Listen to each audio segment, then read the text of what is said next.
პირველში თქვენი სამართლებრივი შეფასებაც გაგვიზიარეთ ამ შემთხვევაში გებუაძესთან დაკავშირებით ამ მუხლით ძიების დაწყებაზე ჩვენ ნახეთ თქვენი შეფასება მათ შორის თავად ამაღლობელის ბრალზეც მე ამასთან დაკავშირებით მეგონი ყველაფერი გამოვხატე თქვი რომ ზოგადად სისხლის სამართლის კოდექსის მე-7 მუხლის მეორე პუნქტი თუ ვინმეს უბრალოდ ახლოსაა ძალიან მარტივად შეგიძლიათ მოძებნოთ და ნახავთ რომ სინამდვილეში მიუხედავად იმისა ვიღაცას მოსწონს თუ არ მოსწონს ეს ქმედება ეს ქმედება დანაშაული არ არის ანუ თავისი მცირე მნიშვნელობის გამო იმის გამო რომ ზოგადად ახლა სიტყვაზე ადამიანმა რომ მოიპაროს ასანთი დანაშაული არ არის.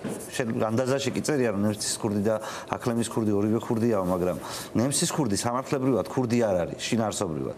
ხო და ზუსტად იგივე ტიპის ქმედება არის ზოგადად ის რასაც ჩვენ საქმე გქონდა, მაგრამ ჩვენ ვიცით რომ არ ვცხოვრობთ სამართლებრივ სახელმწიფოში როგორც ასეთი და ამ როდესაც არ ვცხოვრობ სამართლებრივ სახელმწიფოში, სადაც სასამართლო არა ადამიანებს შორის მტკვარ მართლის და კონფლიქტის გამრჩევი დაწესებულება, არამედ დაწესებულება, რომელიც იცავს ხელისუფლებას საკუთარი მოქალაქეებისგან ის სასაკვირველია ნებისმიერ რამეს გამოაცხადებს დანაშაულად და შემდეგ ამ ნებისმიერი რამის გამო რომელიც გუშინ დანაშაული არ იყო ერთ დღეს ციხეში აღმოჩნდება. ოცნებისთვის რატომ არის სასიცოცხლოდ მნიშვნელოვანი ამაღლობელის პატიმრობა როგორ ფიქრობთ? ეს რაღაც ფორმალურ უკანდახევას გავს თუ აბსოლუტურად არა გებუაძეზე წარმოების დაწყება? კაციტაძის უწყების მხრიდან. არ ვიცი, მე არ ამგონია რომ ზოგადად ეს ყველაფერი ყურადღების გადატანის ცდელობაა. მნიშვნელოვანი ამბიდან შედარებით ნაკლებად მნიშვნელოვანი ამის გამო არაფრით არ დამთავრდება ზოგადად ყურადღების გადატანა ჩვენ ახლა ჩემი აზრით თავარი რასაც ზოგადად აი ამ პროცესში რასაც უნდა ვხედავდეთ ქართული ოცნება რო არ იცვლება ამას ყველანი უნდა ვხედავდეთ დავაზუსტებ ნაკლებად მნიშვნელოვან ამბავს გებუაძის საკითხს დასაკვირველია ხო აი დავაზუსტე თუ ჟურნალისტის პატიმრობა თქვა მე ამასთან დაკავშირებით შეფასება უბრალოდ გავაკეთე არ მინდა ჩვენს ეთერებში მესმის რომ ახლა სხვა ეთერია უბრალოდ ერდე მგონია რომ რატომღაც ადამიანებმა მოისმინეს ჩემი შეფასება და კითხვის ნიშნის ქვეშ არ დგას რომ არ მოსულა ეგ რაც მოხდა მაგრამ ის რომ პირობითად შევიდეს რაღაცა დისკუსია იმაში რომ გებუაძე არ დაგვიყენებ ეს პოზიცია უბრალოდ განსხვავებული აუდიტორიების ასებულაც და სინამდვილეში მე მგონია რომ ახლა ზოგადად ბევრად უფრო მნიშვნელოვანი მოვლენები ხდება ქვეყნის გარეთ ვიდრე ხდება ქვეყნის შიგნით და სინამდვილეში ჩვენ თლიანად უნდა თუ მათ შორის ქართულ ოცნებასთან ბრძოლის ფარგლებში ან თუნდაც აი ამ ეს იყოს თავარი მიზანი ჩვენ უნდა გადავდიოდეთ ჩვენს გარშემო სამყაროში არსებული ამბების ბევრად უფრო სერიოზულ განხილვაზე, იმიტომ რომ ჩვენ არასწორი უბრალოდ მე არ მივიღებდი საკუთარ თავზე ამ კრიტიკას, იმიტომ რომ მე ეს არ გამიკეთებია, მაგრამ უდიდესი ნაწილი ჩემი კოლეგების ზოგადად იყო არასწორ ნარატივზე ქართული ოცნების კრიტიკის. იმ ნარატივზე, რომელიც ეწინააღმდეგება პრეზიდენტ ტრამპის პოლიტიკას და პრეზიდენტ ტრამპის მიდგომას. მე სწორედ მაგალითისთვის გეტყვით, გუშინ იყო მაგალითად ძალიან ცნობილი ინტერვიუ ბატონ რუხაძესთან ერთ-ერთი თქვენი კოლეგის, რომელსაც საზოგადოებაში გახმაურებული ყურადღება გამოიწვია, მაგრამ აი რა უნდოდა ბატონი რუხაძის პოზიციების, როგორ გითხრათ, გაბათილებას თუ შენ სწორი ნარატივით მიუდგებოდი, მაგრამ ქართულ ოცნებას ბოლო პერიოდის განმავლობაში იმდენად არასწორი ნარატივით არ აკრიტიკებენ, რომ იქ ისინი სუმართლები გამოდიან, ან უმეტეს შემთხვევაში მართლები გამოდიან. მე ერთი მაგალითი მინდა გითხრათ ამასთან დაკავშირებით. მართლად ჩანდა იქ თუ მანიპულირება? არა, მარტივად გეტყვით, აი არა, ჩემი აზრით რუხაძემ დაახლოებით 20 ფაქტობრივი და ლოგიკური შეცდომა დაუშვა. მე გეტყვით ჩვენ მოვიწვიეთ და გვაქვს წინასწარი თანხმობა, რომ ჩვენს ეთერშიც იქნება დისკუსია ამასთან დაკავშირებით. დიახ, ყოველ შემთხვევაში წინასწარი თანხმობა გვაქვს, როგორც მე ვიცი. მაგრამ ახლა მოდით ესე შევხედოთ სიტუაციას. აი ერთი მარტივი მაგალითი მინდა. მთელი გადაცემის განმავლობაში ბატონ რუხაძე საუბრობდა იმას, რომ მას იმიტომ აქვს იმედი, რომ ნაცები არ დაბრუნდნენ. და ამავდროულად ნაცები არის ყველა გარდა გირჩისა. კი, და აი შეიძლება კონტექსტში გახსენოთ. დიდი მადლობა. ანუ მე ამას მართლა პოზიტიურ კონტექსტში მივიჩნევ და მე ასევე პატივს ვცემ მის ინტელექტს, რომელიც გუშინ ძალიან ცხადად გამოვლინდა. მაგრამ ღირებულია თქვენთვის მისი ინტელექტი ზოგადად ღირებულია, მაგრამ არა კაცო, ფაქტის აღიარება. გეტყვით, დამასრულებინო. ერთადერთი მინდა რომ დამასრულებინო. კი ბატონო, თან ჩაგეკითხა. ნახეთ, სინამდვილეში ამაზე პასუხი ხო მარტივი იყო, რომ შენ თვითონ ამბობ, რომ გირჩი ნაცი არ არის. და შენ თვითონ ამბობ რომ იმიტომ ხარ იმაში ამ რაღაცა გაუგებრობაში რომ საერთოდ არ გინდა არ სიამოვნებს გაუბედურებს რომ ნაცები არ დაბრუნდნენ. ის პარტია რომელიც შენ თვითონ მიგაჩნია რომ ნაცი არ არის. შენს ეთერში 2 წლის განმავლობაში რატო არ ყოფილა ის ადამიანი ვისაც ამბობ შენ თვითონ. ანუ ეს ხო გასაგები მინდა და ეთერში არ გიწევენ დიდი ხანი. კომენტარები გადის, კი, კომენტარებიც არ გადის, თქმებია. შეიძლება წელიც, მაგრამ არ ყოფილა 2 წელზე მეტია. უბრალოდ ხა წარმოვიდგინეთ, თუ შენ უბრალოდ ამბობ, რომ ამ ნარატივში გინდა შენი სტუმარი რაღაცნაირად ამხილო, რომ არ არის ის მართალი. შენ ხო შეგიძლია რომ ის ნარატივი აიღო, რომლითაც თამაშს იგებ. მე რა რომ ეს ნარატივი გირჩის არის. უბრალოდ იცით რა არის პრობლემა? ყველა ნარატივი, რომლითაც ქართული ოცნების ლოგიკაში და არგუმენტებში დამარცხება შეიძლება. ტრამპის არგუმენტებით ამათი განადგურება შეიძლება ლოგიკურად. ის ყველა გირჩული არგუმენტია და თელმა მედია სივრცემ და პოლიტიკურმა სივრცემ წინასაარჩევნო და დღესაც შეკრა პირიდ ეს არგუმენტები არ ეხსენებინათ. მაგრამ სხვა არგუმენტებს ისინი უბრალოდ აბათილებენ. იმიტომ რომ სხვა არგუმენტებში როგორც წესი მართლები არიან და სადაც ცოტა მაინც მართალია, იქ მე დანარჩენი შეუძლია პროპაგანდით კარგად ეს არგუმენტები კიდევ ერთხელ. არა, იცით როგორ არის? მე ახლა დღეს არ მინდა ეს ჩამო. მე ერთი არგუმენტი გითხარით, მაგრამ მე შემიძლია ჩამოთვალო 20-მდე ეს არგუმენტი და აი კრიტიკულად რომ მეუდგე საკუთარ თავს, 10 ისეთ იქნება რომ კონტრარგუმენტი არ იარსებებს. მაგრამ იცით როგორ არის, რომ მაშინ წესიერად უნდა შეარჩიო ბრძოლის სტრატეგია. მე არ მინდა ჟურნალისტ შეურაცხყოფა მივაყენო, ის არ იყო მომზადებელი, არ არის ეს ჩემი საქმე. ეს ნარატივი, რა ნარატივითაც ისინი და ზოგადად ქართული მედია კოცებს ებრძვის, ჩემი აზრით არის მცდარი ნარატივი, განსაკუთრებით მაშინ, როდესაც ტრამპმა გაიმარჯვა ამერიკაში და უკვე გასაგებია რომ ის ლიბერალური ვოუკ ნარატივი რომელიც აქამდე არსებობდა არ გამოდგება კოცების დასაწინააღმდეგ. სწორედ ნარატივი რა არის?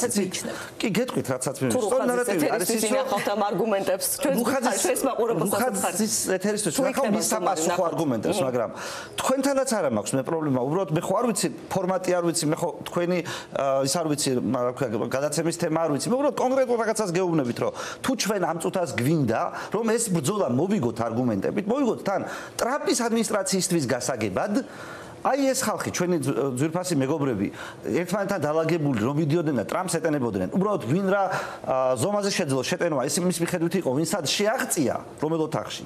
ეს კი არ არის მთავარი. მთავარი იცით რა არის, რომ ჩვენ დავსვამდეთ კითხვას ახლა, რომ მაგალითად განათლების სამინისტროს რო ტრამპი აუქმებს. ვინ ეთანხმება საქართველოს ამ იდეას? ვის ქონდა ნათქვამი ადრე ეს იდეა და დღეს კოცები რომელიც კომისიას ქმნიან განათლების სამინისტრო უკეთრონ და დარეგულირონ. ვინ არის ოპოზიციაში ისეთი რომელიც ეუბნება რომ ცდები შენ არატრამპულად იქცევიო. ესე რო უთხრას ვინმე. წარმოვიდგინეთ რომ კოცებს ხომ მთელი ინტერესი ახლა აქვს რომ რამენაირად ტრამპთან დაალაგდნენ. ოპოზიციის ეს ნარატივი რომ ვიქნებით ვოუქები, ვივლით რაღაც ინაუგურაციაზე მოწვევით თუ მოწვევის გარეშე, ამის იმედად დარჩენა ხო არ შეიძლება. ხო უნდა დავდიოდეთ ახლა მედიაც და პოლიტიკოსების და ვამბობდეთ, ვეძებდეთ იმ ხალხს, რომელიც ამერიკის პრეზიდენტის დღევანდელი ადმინისტრაციის გეგმას, როგორც ისინი უყურებენ სამყაროს განვითარებას, საკუთარი ქვეყნის განვითარებას, ეკონომიკას, ვიღაცა ხო უნდა იყოს, რომელიც აი ხოცებთან მივა და ეკითხება, რომ აი თქვენ განათლების სამინისტროს აუქმებთ თუ აძლიერებთ? თუ აძლიერებთ მაშინ რატო ხართ თქვენ თავარი ტრამპისტები ქვეყანაში? ისინი გეტყვიანო, იმიტომ რომ ჩვენც ვთქვით, ისა ხალი-ხალია და კაცი-კაციაო. ამაზე ხო ვიღაცამ უნდა უთხრას, რომ თქვენ მანამდე 11 წელი სხვა რამეს იძახდითო. თქვენ თვითონ ხდით ამ კანონებს და გილჩმა რომ კანონი შემოიტანა. ამაზე ხალი-ხალია კაცი-კაცია მართლა რომ ასახულიყო დანარჩენ ქვეყნის კანონმდებლობაში. და ისა ტრანსგენდერის წინააღმდეგ ჩადენილი დანაშაული, ქალის წინააღმდეგ ჩადენილი დანაშაული არ ჩათვლილიყო. აი ეს ხო ცხადი არის რომ ამაზე კონტრარგუმენტი არ იარსებებს. არც მაშინ ბატონ რუხაძეს ეკნებოდა გუშინ კონტრარგუმენტი. მაგრამ იმისთვის რომ ამას მივაღწიოთ და შევძლოთ არგუმენტებში კოცების დამარცხება ვიღაც გიჟები კი უნდა დიოდნენ სტუმრად. მართლა ჩვენ უნდა ვიჯდეთ. ან ხალხი, რომელიც ჩვენი არგუმენტებით ელაპარაკება იმას, იმიტომ რომ ჩვენი არგუმენტით მოიგო ტრამპ მარჩევნები და ჩვენი არგუმენტებით დაელაპარაკება კოცებს. რუხაძის მოტივი რა იყო ამ შემთხვევაში? ეს ცვლილებები, რაზეც საუბრობთ, იგრძნო რომ შეიძლება შეეხოს მას ოღონდ არაპოზიტიური. არა, უკვე გუშინ რუხაძე. რა იყო მიზანი? მიზანი იყო გაენადგურებინა ბოლო რამდენიმე თვის ოპოზიციური ნარატივი. საქართველოში რამდენიმე ინტერვიუა სულ მისი ასეთი ვრცელი მგონი არც ერთი. ნახეთ რას უკავშირებთ ამ გააქტიურებას? 5 კადრი გვაქვს ალბათ ჯამში. კი ბატონო, გეტყვით, ძალიან მარტივი ამბავი იყო. მან ცადა, ჯერ ერთი ის იმედის თავარი ადამიანია. ვის გაუკვირდება მისგან თქვას, რომ პროპაგანდისტი ვარო. შესაბამისად მოვიდა პროპაგანდისტი, დაჯდა და გაანადგურა ოპოზიციის ბოლო თვეების თავარი ნარატივი. ოღონდ განადგურა, იმიტომ რომ უბრალოდ არასწორი მეთოდით ებრძოდნენ. ანუ მაგ ნარატივში მართალი იყო. უბრალოდ სხვა რამეა პრობლემა საერთოდ, მართლა სხვანაირი დისკუსიაა საჭირო და ქართული მედია თუ პოლიტიკური სივრცე უნდა ყოფილიყო მომზადებული იმისთვის, მე გუშინდელ გადაცემაზე არ ვიძახი. დისკუსიებით, ჟელობებით, რაღაცებით, რომ უბრალოდ ბატონო რუხაძე ვერ მოსულა ხო მიზანი, თუ რაღაც ქართულ ვინ იყო მისი აუდიტორია, მისი მაყურებელი, მიზანი იყო ოპოზიციის განადგურება, თავისი ამორჩევლიც, ანუ მისი მიზანი არის ქართული ოცნების პროპაგანდა. აი ეს თქვა, არც დაუმალავთ, ხო? თუ შტატებს ელაპარაკებოდა, სანქციების შიში ჩანდა, სხვებმა დაინახეს ეს კაცო, მეშინია არ მიხარია სანქცია, თქვა, გიჟი ყარ არის. ანუ ის ამ ადამიანს არ დაუტოვებია, საბჭორო გიჟია. ხო, არა, თქვა, მეშინია, მაგრამ თქვა რომ ამერიკის მოქალაქე ვარ, არ მემუქრება. არა, არ მემუქრება, მაგრამ არავის არ უნდაო ისიც თქვა, რომ არავის არ უნდაო. მას ახლა შეიძლება ფიქრობს, რომ მანამდე სხვა ვინმეს დაემუქრება, მაგრამ ბიძინა რომ დაასანქცირებს იქ, როგორ შეიძლება დაზღვეული იყოს ვინმე დასანქცირებისგან, თვითონაც მე მგონი ძალიან კარგად ესმის. მაგრამ ნახეთ კიდევ ერთ მაგალითს მოგიყვანთ. აი ნახეთ, როცა კითხეს ვინ არის ნაცებიო? ვინ არის ნაცებიო? თქვა რომ ნუ ორი ნაცური პარტია ეგრევე დაასახა. ლელო, ჩემი მეგობრები იყო, ვიღაცები, მაგრამ ნუ ახლა როცა გვერდით დადგნენო. ნაცების გვერდით დადგნენო და თქვენსო რომ არავის არ შეუკლავთ კოალიციას, ხოცებს არ შეუკლავთ კოალიციას, მაგათმა და გახარიებმა. შესაბამისად, რა გამოდიოდა ავტომატურად? ეს ხო ავტომატურად მარტო ნაცებს უკრავდი იმასო. მე ხო მარტო ამას ვაპარაკობდი. მათ შორის რამდენჯერ ამ ეთერში ვილაპარაკია რომ აი ჩვეულებრივ ამბობს არ ნიშნავს რომ ამბავი ჭეშმარიტებაა და არა ამბავი არ არის ეგრე მაშინ კონტრარგუმენტი რატო არის თქვა მაშინ რატო არის თქვა კონტრარგუმენტი რომ თურმე საჯარო სივრცეში არა პოლიტიკური კონტრარგუმენტს თუ ჟურნალისტი ვერ იტყოდა ხო ვერ იტყოდა იმიტომ რომ ვერ იტყოდა რომ ეს კონტრარგუმენტი მანამდე არ თქმულა იმ ხალხის მიერ ვინც მან დაასახელა არ თქმულა ლელოს მხრიდან არ თქმულა არც ჩვენ ხო სულ კითხულობდით და ჩვენ როდესაც მე როცა ვამბობდი რომ მე ვითანამშრომლებ ყველასთან ამის გამოს არიცხად მაშინ ამავე ეთერში რო ხალხი დამესია ხო გახსოვთ ხო და გეუბნებით რომ ეს არის მცდარი ტაქტიკა მოდით თუ გამოსავალი გვინდა თუ არ გვინდა რომ ამაღლობელისნაირი ადამიანები კიდე მოხვდნენ ციხეში თუ არ გვინდა რომ ხოცებმა უკეთ დაალაგონ ტრამპის ადმინისტრაციასთან ვიდრე ოპოზიციამ და ამით საქმე არ გაფუჭდეს ოპოზიციური მოდით წესიერად შევიცვალოთ არ იყო ეს დისკუსია გაცდა ეთერს და სოციალურ ქსელებში ბევრი კითხვა დაგისვეს და სხვა ეთერებშიც იყო თუ სწორად ამ თემაზე რომ აი აპელაციის განცდა როცა გაჩნდა ოცნებასთან თქვენ ამ დისკუსიას გულისხმობთ აქ ფორმულას მე გულისხმობ ზოგად მედია ნარატივს ერთ-ერთი ამის კლასიკური მაგალითი იყო ამ სტუდიაში და გეუბნებით რომ მცდარი იყო თქო მათ შორის ანუ თქვენმა საჯაროდ დაადასტურა ბატონმა მიშავშვილდაძემ ის რომ ჩვენ ვიცოდით რომ 35%-ით ხოცების მხრიდან გადაკვეთა ქონდაო თქვენ 35%-ით 10 გახარიასთანო და თუ ეს იცოდი ხო ძალით წაგიგია რომ მე წინა რა წამომწიე და ხოცებზე ხმარ წამართმევინე თუ ეს იცოდი და გეუბნებით რომ ასეთი ტიპის კატასტროფული შეცდომები როგორც ქვეყნის შიგნით რაც ამას მოყვა როგორც ქვეყნის იგივე მოყვება ქვეყნის გარეთ ხო და მოდით ახლა დავლაგდეთ ჩვენ ვიცით ტრამპმა როგორ მოიგო არჩევნები რა გეგმა ქონდა რასაპირებს თვითონ მართულები მაინც ყველას აბრალებს საკუთარი თავის გარდა ხო მე მგონი მოდი ამ ახლა მინდა მასზე ლაპარაკი სხვა რაღაცა მინდა არ მოგვისმენია მობა მაგაზე უკეთრო სერიოზული განხილვის დრო მაგრამ ამ წუთას გეუბნებით მალე ძალიან მალე როცა ის ინფრასტრუქტურა რომელზედაც აქამდე იდგა მედია და პოლიტიკური რაღაცა ის ჩამოიშლება იმიტომ რომ საწყისი ამერიკაში ჩამოიშალა ხოცები ცდილობენ ისარგებლონ იმით რომ საწყისი რაზეც ხოცების კრიტიკა აქ იდგა ამერიკაში ჩამოიშალა მაგრამ ხოცები ამის მიუხედავად გასაკრიტიკებელი კი არ არიან კაცო ზუსტად ასევე არიან სოციალისტები და ვოუკები და მოდი ახლა შევისწავლოთ ამერიკელებს რა უნდოდა საფუძველი აქვს რომ აი ამ ვითარების ჩამოშლით რასაც ამბობ დაიჭირონ თევზი ამ წყალში და ისარგებლონ რა თქმა უნდა უდიდესი რესურსები აქვს ნუ რა წარმოიდგინეთ ოცნების ხელისუფლებას აქ ტრამპი რო გამოვიდეს და უბრალოდ რო ჩათვალოს რომ მას ანუ აი კონკრეტული ინტერესი აქვს ქვეყანასთან დაკავშირებით ვინაიდან ოპოზიციაშიც ვოუკები არიან ხელისუფლებაშიც ვოუკები არიან ერთიც დიქტატორები იყვნენ მეორეც დიქტატორები არიან აქ არჩიოს ახლა დემოკრატიის ბედი უბრალოდ დაიკიდოს ეს ამბავი და სხვა საქმეს მიხედოს სხვაგან რამე შეთანხმებას მიაღწიოს ეს არის საფრთხე ქართული ოცნება ამას ჩალიჩობს გესმით და მე მინდა რომ ჩვენ მოდი ბაზრზე მოვიდეთ და რაღაცებზე ვთქვათ რომ არასწორი იყო მე თქვენ არ გეუბნებით ამ წუთას მთელი პოლიტიკური სპექტრი თქვას რომ დაკეტილია სივრცე და ერთ-ერთი პარტიის და ბედიის ლიდერი დღეს რო იძახის რომ რა დროს ახლა რუხაძის იმაზე განცხადებებზე ლაპარაკია ამ დროსო ეს ხო თვალის დახვა სირაკლემას დიახ ნიკაგვარიანას გულისხმობ ეს ხო უბრალოდ ყველაზე ქოცური საქმე და თვალის დახუჭვა არის ხო და მოდი თვალი არ დავხუჭოთ დავინახოთ პრობლემა რა შეცდომებსაც უშვებდით მე მზად ვარ ყველას გაპატიოთ მაგრამ იმ შემთხვევაში თუ ამ ადამიანებს მართლა დაინახავენ რომ რა პრობლემის წინაშე დავდეკით ამ არასწორი რაღაცის შედეგად და ამერიკაში უბრალოდ ვიღაცის მოსაწვევზე სირბილი არ უშველის ჩვენ პრობლემას. მართლა სერიოზულად გვაქვს ტრამპთან სალაპარაკო და ამის შემოწმება მარტო ერთი კრიტერიუმით შეიძლება. ხელისუფლების კრიტიკა იმ პროგრამასთან მიმართებით, რაც ტრამპს აქვს ამერიკაში. რომ დაინახოს იმ ადამიანმა, თან გავაკეთოთ ეს პლატფორმა X-ზე და ამასაც ყველა ეთერით მოუწოდებ ადამიანებს და თქვენც მოგიწოდებთ რომ დამეხმაროთ ამაში, რომ აი როგორც NBA vote ზაზაფაჩული აქ გქონდა. აი ეგრე უნდა ახალი თემა NBA vote არ ვიცი, მაგრამ vote Georgia უნდა მოვიფიქროთ. ან რაღაცა უკეთესი მოვიფიქროს, ვინმე გეგმა მნიშვნელობა არ აქვს. ყურადღების მისაქცევად. ყურადღების მისაქცევად, ყურადღების მისაქცევად. ახლა რომ მოგვაქციონ ყურადღება იმ ფორმაში არ ვართ რომ მოგვეწონოს. ტრამპმა რო ახლა ჩვენ მასკმა ქართულ მედიას და პოლიტიკას ყურადღება მიაქციოს, ოპოზიციურნაირს არ გვაწყობს.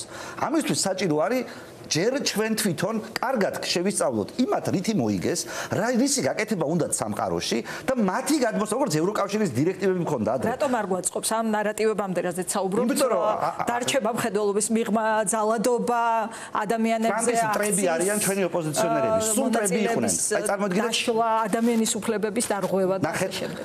როგორც ჩვენი ოპოზიციონერები და მედია საშუალებები უყურებდნენ ადამიანის უფლებებს, როგორც უყურებდნენ ზოგადად პოლიტიკას, როგორც უყურებდნენ ნარატივებს, რომელიც ამ ქვეყანაში მოძრაობდა, ის ნარატივები დაამარცხა ტრამპმა ამერიკაში.